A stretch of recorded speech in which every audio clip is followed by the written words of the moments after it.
Hi, and thanks for joining me for rounds 33 through 37 of the Lotus Mandala Duster tutorial. This tutorial does also cover the ties. You can make this garment sleeveless by following part 5 all the way through to the end. Part 6 is going to cover the sleeves, and the link to the written pattern is going to appear in the description. So let's get started. For round 33, we start with a chain 5, which counts as the first double crochet plus chain 2. Skip 2 stitches and put a single crochet in the third double crochet of the fan. So skip 1, 2, insert your hook in the third double crochet, make a single crochet, chain 1, single crochet in the next double crochet, chain 2. Skip 2, double crochet, chain 2. It's going to be a single in the third double crochet again, chain 1, single in the next double crochet, chain 2, double crochet in the next single crochet. It's really just a repeating pattern of double crochet in between each fan, chain 2 on either side of that double crochet, and then there's 2 single crochets with a chain 1 in between at the top of each fan. Round 33 sometimes is confusing. I'm not sure if it's the way that the repeat pattern is written, but it does throw some people. So here we are getting it on video finally. And I'm gonna show it in just a sec so you can see what that pattern looks like sitting on top of those fans.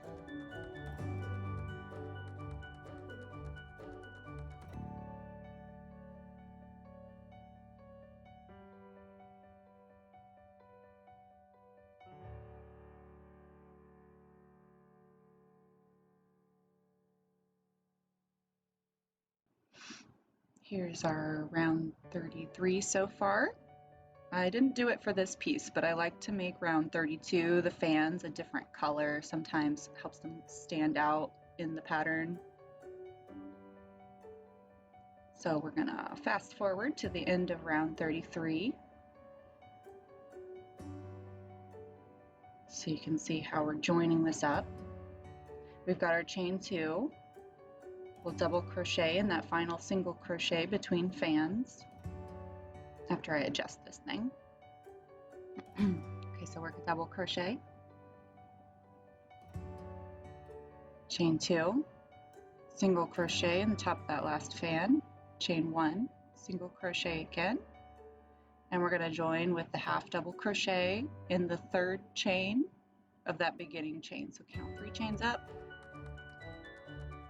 and work that half double that stands in for the final chain 2 space so that your hook is positioned in this space ready to begin the next round, which is round 34. It's coming on the screen here. And round 34 starts with a chain 4, which counts as your first half double crochet plus chain 2. We're gonna half double crochet in the next chain 2 space, chain 2, half double in the next chain 1 space, that's between those single crochets, chain 2, half double in the next chain 2 space, chain 2. Repeat that around. It's really just half double crochet, chain 2 in every chain space, and I could have written it right like that, but the chain 1 space right there is a little visually maybe difficult to see, so I wrote it to specifically instruct to work into that chain 1 space, because you might look at that round and just totally miss it. Okay, so there's our work so far. We're going to fast forward to the end here, and we're working a half double crochet in the second chain of beginning chain 2 to join. So the chain 2 counted as the first half double, just half double into that to stand in for the final chain 2 space.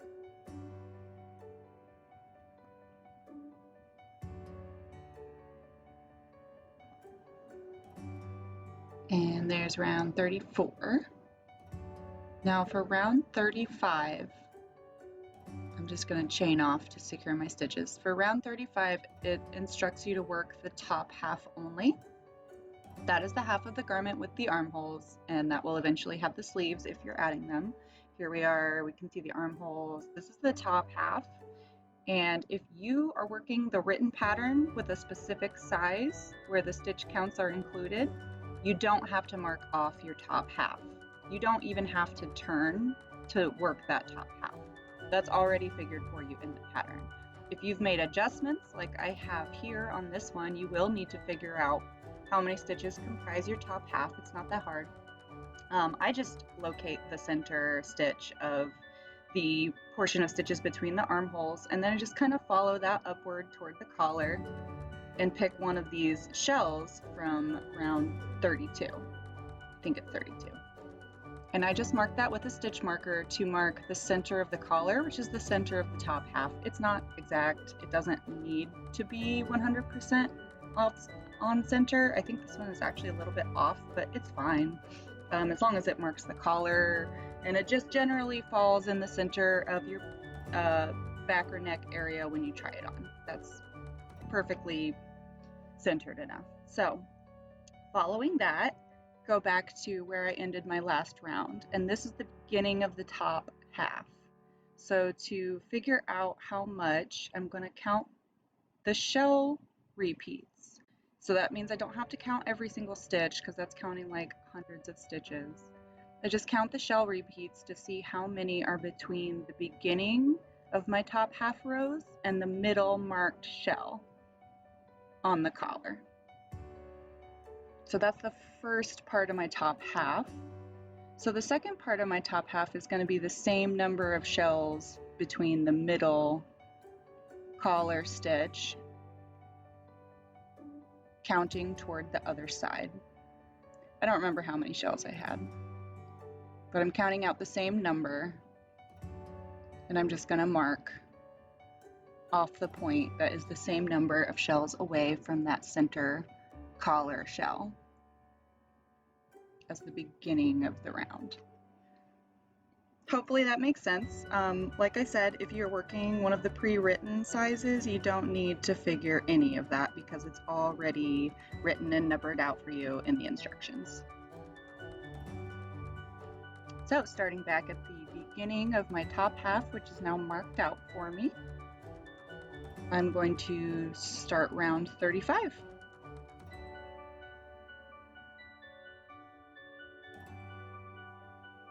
So we're starting round 35 or row 35 with the chain 3, and then in the next chain space is double crochet, chain 1, double crochet. So that's a V stitch.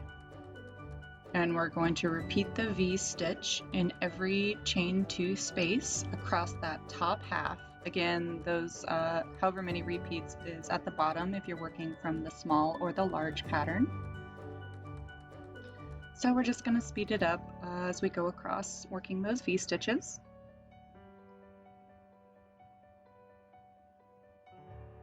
Here you can see I'm at the other, where am I? Other end of the pattern. Here we go. So I worked all the way across the top half. There's an armhole, there's an armhole. And to finish up on the other side of the top half, you can see the stitch that I marked off when I figured out where my top half was. I've got the V stitches in each chain 2 space. And to finish off this half, I'm going to chain 3 and then slip stitch in the next chain 2 space. So that tapers off the row because we have this chain that goes down diagonally and kind of tapers it off. But we do want to work another row here after row 35. So we're going to chain 3 and turn at the end. Now this is an extra round for the top half to expand the sizing in the top half only. And we're just going to do the same thing as the last round or row. V stitch in every V stitch, starting off the row with a chain 3 to taper upward. And you would work these extra rounds, 35, to expand the sizing in the top half only. So making the garment larger also makes it longer because it's a circle, but if you work extra rounds, if you concentrate extra rounds in the top half only, excuse me, you'll get a garment that will have a bigger bust without being longer. So if you need a bigger busted garment but you are short, then you will want to work these extra rounds instead of some of the other extra rounds provided in the pattern. So I'm going to show how to finish off this round 35 extra round. We're going to work our last few V-stitches here in each V-stitch, which is a double crochet with a chain one and then a double crochet in the same space. That's a V-stitch. Here we've reached our taper off point from the beginning. We're going to go ahead and work a V-stitch into that tapering chain space. And then, for good measure, we're going to work another oh, no, we're not. We're going to chain 3. Just kidding. Ha! Okay, chain 3, and then slip stitch in the next chain 2 space. So we've got another chain 3 taper for that row. To start the next row, we're going to chain 3 and turn. So to work another extra round in the top half only, we would just do the exact same thing. We have our chain 3 to taper into the row, and then work a double crochet, chain 1, double crochet V-stitch in each V-stitch. As you can see where the tapers are, it tapers down and stops the sweater from having this jagged height change, and it keeps the silhouette of the garment rounded. If you add a lot of rows, there might become a pucker at that taper off point, but the garment's really roughly enough that it doesn't matter.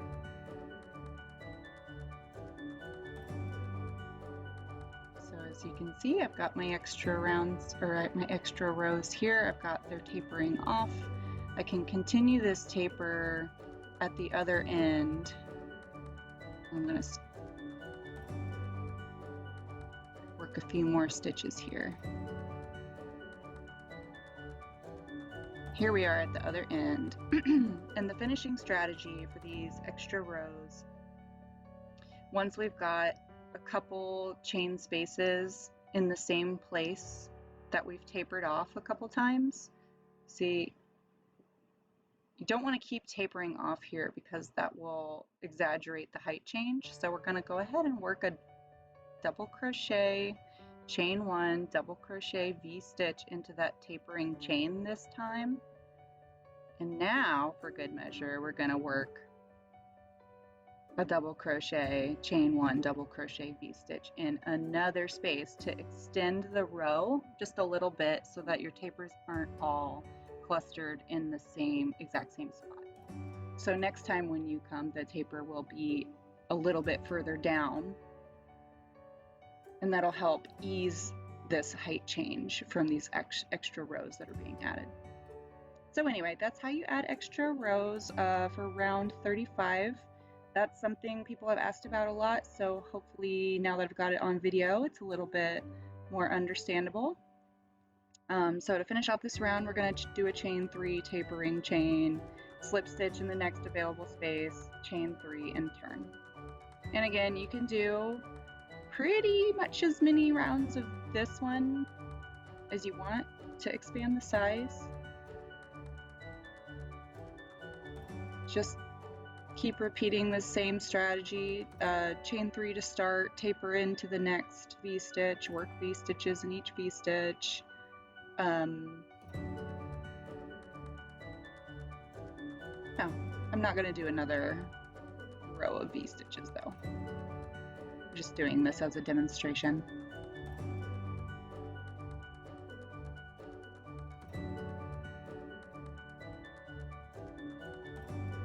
So here I've come to the end of my extra round 35. Imagine that I have V-stitched all these V-stitches. I'm going to work a V-stitch in the tapering chain, a V-stitch in the next unoccupied chain 2 space, and then I will chain 3 and slip stitch in the next space to end that row. And we just continue that pattern of using the tapering chains and then working a little further over those the next time you come around. And then you can add as many extra rows for row 35 that you want. But I don't want to add this row, so I'm going to pull it out and change colors for row 36.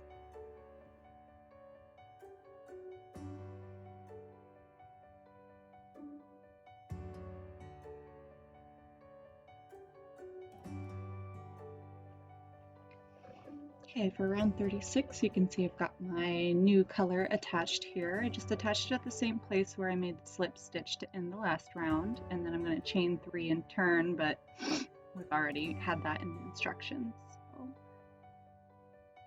I'm going to move on to the 3 double crochet cluster, which I'm working slow motion on screen here.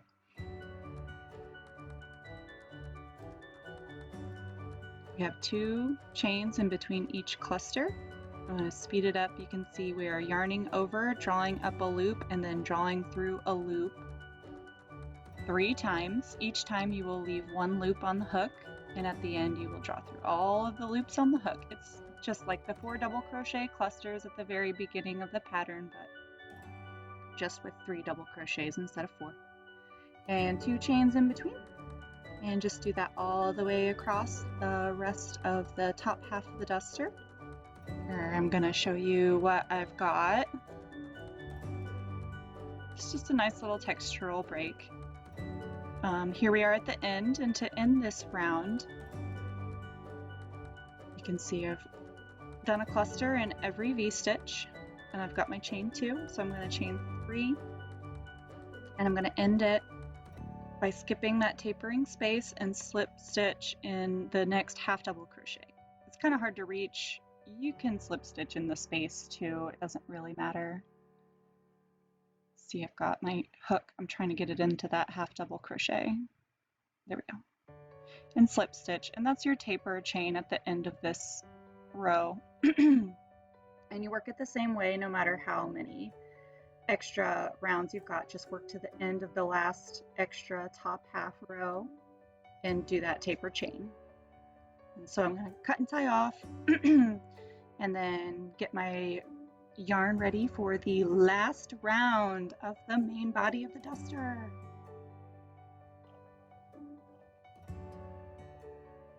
So for the next round, round 37 is work over the entire brim of the sweater. So that means around the entire circle. We're done doing top half only, and this is the final round of the main body of the duster. And it's really easy, if time consuming. So here I've got my new yarn joined, and we're doing chain 3 to start and 3 double crochet in each chain space around. So whatever chain space it is, just work 3 double crochet into it the entire way around the sweater. So you can see I've got my 3 double crochets in each chain space here. That's what it looks like.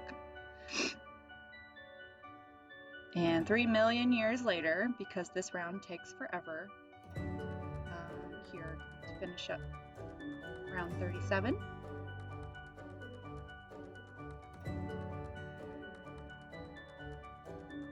Go. Oh wait, this is the middle part, sorry. The middle part of round 37 is where I'm at on screen. And I did this to show the part where it tapers off, so you can see kind of how that flows. Now we're at the end. And I'm gonna work my final double crochets. And once I've done that, I just slip stitch into the 3rd chain of the beginning chain 3 to join, and then cut yarn and tie off.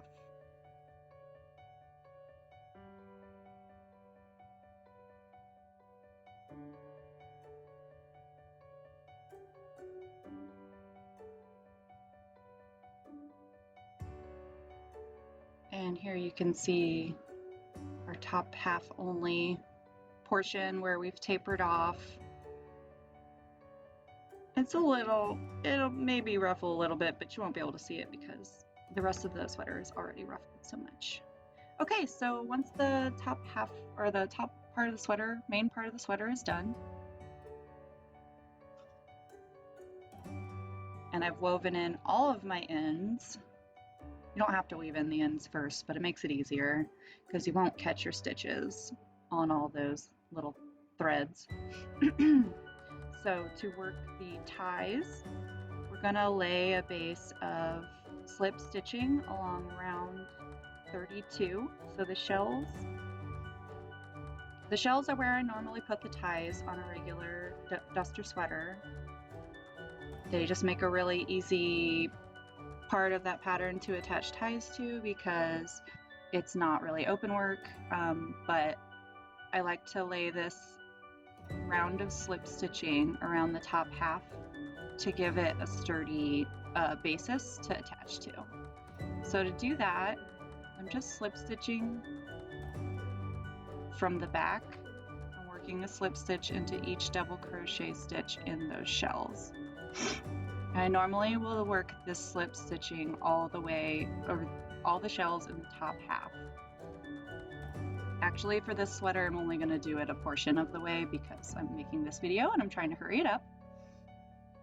So here I'm just slip stitching along, and I'll just slip stitch work. I've got my yarn held in the back, and I'm inserting my hook from front to back and drawing up a loop just like I would normally. I'm just working around that top portion. So you can see the slip stitch lining, and it just does help secure those stitches and keep them from stretching when the tension of the ties are added. So that's why I make that, but you don't have to. You can just attach your ties really anywhere if you don't want to mess with slip stitching this base for them.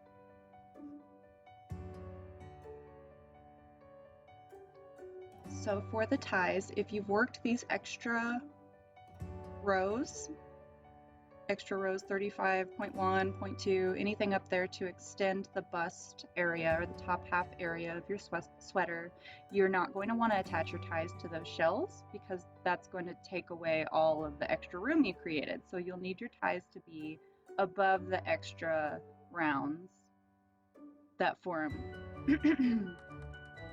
the extra space at the top of the sweater. So I'm kind of just making this up as I go.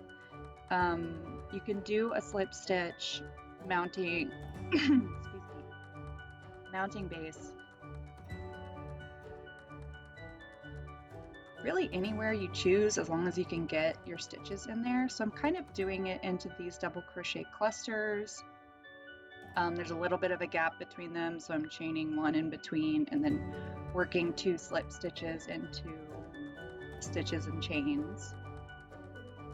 Sort of ad-libbing it, but it does also make a slip stitch, you know, little base, so that's an option if you've added those extra rows and you need your ties to be further out toward the brim.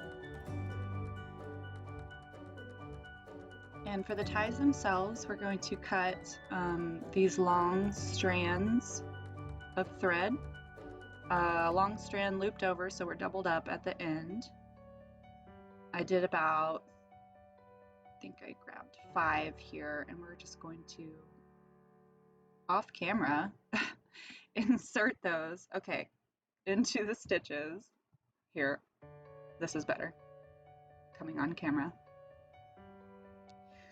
So we're inserting our hook under the stitch, catching the looped end of that bundle of tassels, and then pulling the loose ends through into a loop. I'm changing my mind here. That's too thick. This thread that I'm using is too thick. I'm going to pull out a couple strands because that is just going to look too hefty when it's all doubled up. Okay, that's better. You don't want your ties to be braided thick things. You want them light. So pull those loose ends through and tighten. And then to create the rest of the tie, separate your strands into equal or almost equal bundles and then braid.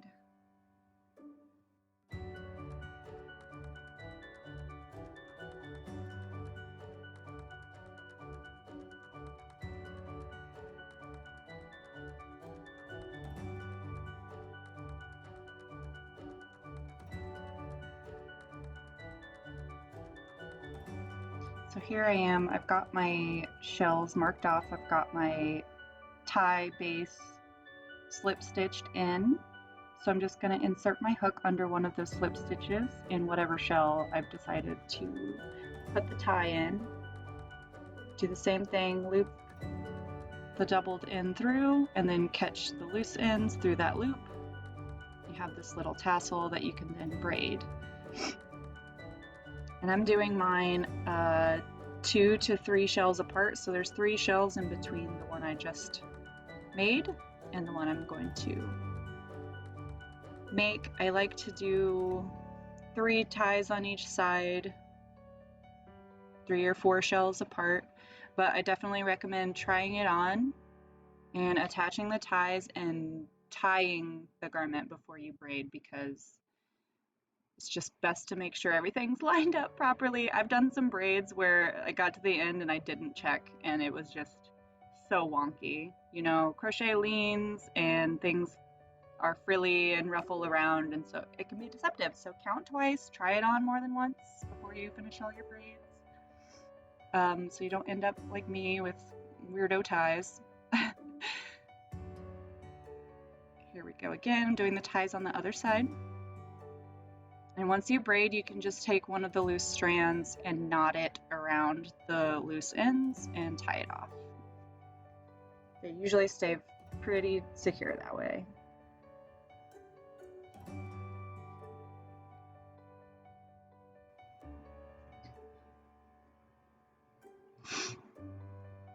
I get asked pretty often by purchasers of the PDF version of this pattern, the written pattern, if this garment can be made sleeveless, and the answer is absolutely yes. All you have to do is just not make the sleeves. Just don't follow any of the instructions under the sleeve portion of the pattern. Just leave off the sleeves entirely. It's totally wearable as a vest, just like that. And that's what I've done today as I'm finishing up these ties. And I'm gonna bring on screen a picture of the finished version. We saw these at the beginning as well. So at this point we've got the entire body of the duster finished up, ends woven in, looks awesome. Stay tuned for part 6 where we will do the sleeves, and that will bring to an amazing conclusion of our Lotus duster tutorial. Thanks for joining me, and please like and subscribe if you like this video.